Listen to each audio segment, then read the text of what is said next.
Yun. Kita mo to? Meron niyang bagoong. Yan. Yan ang bagoong. Yan. Ingredients nito is sibuyas, ahos, at saka yung vinegar at saka patis. Babash!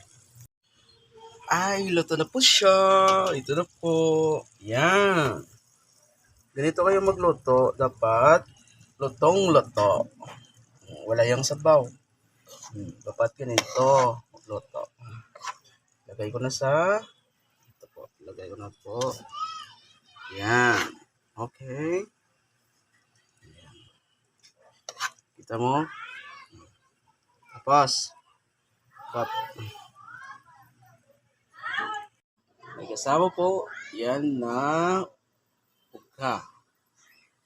Yan. Tikman natin kung masarap. Yan.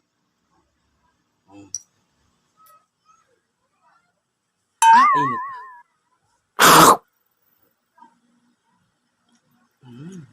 Sarap. Ako kasi nagluto nito.